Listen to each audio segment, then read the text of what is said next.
Hi friends, చూసారా finally మొత్తం ready అయిపోయిందండి. చూసారు కదా, ఇది వచ్చేసి ఈరోజు మా పండగకి మొత్తం రెడీ చేసింది. ఇంకా ఇవన్నీ బాక్సులో పెట్టి కింద అవి మొత్తం పెట్టాలి. తర్వాత వేడి ఉండేవి ఇవి బాక్సుల్లో వేరే వేరే, ఇంకా మగవాళ్ళు ఆడవాళ్ళు ఇంకా తినడానికి వీళ్ళకి ప్లేట్లు, ఇంకా గిన్నెలు, స్పూన్లు మొత్తం. ఇది వచ్చేసి చికెన్ క్రీమ్ అంటారు. దీని వచ్చేసి మనం సమోసా లాగా అండి, క్రిప్సీగా ఉంటుంది, చాలా బాగుంటుంది. ఇది ఒకటి చేశారు. తర్వాత ఫతాయిర్ అండి, ఇది వచ్చేసి పన్నీర్ పిజ్జా అండి, పన్నీర్ పిజ్జా.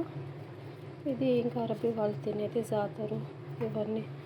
ఇది వచ్చేసి షోర్బా అంటారు వీళ్ళు, అంటే సూపు, చికెన్ క్రీమ్ సూప్ అంటారు దీన్ని.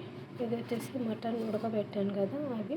కానీ దీంట్లో ఇంకా నేను రైస్ వేయలేదండి, రైస్ వేయాలి, లాస్ట్లో వేస్తే రైస్. ఇంకా టైం ఉంది, ఇంకా హాఫ్ అన్ అవర్ ఉండగానే అప్పుడు రైస్ వేస్తాను. ఇవన్నీ వీళ్ళు ఒక పూటకి వీళ్ళు, ఇంకా నా నుంచి ఇది నేను చేసిన వంట. ఇంకా వేరే వాళ్ళు చెల్లెళ్ళు ఇంకా అన్నోళ్ళు ఉన్నారు కదా, ఇంకా వాళ్ళు ఏం చేస్తారో తెలియదు. ఇది నా తరఫు నుంచి నేను వండి పంపిస్తున్నది. చూసారు కదా, చూసి కామెంట్ పెట్టండి, లైక్ చేయండి. థ్యాంక్ యూ సో మచ్ అండి.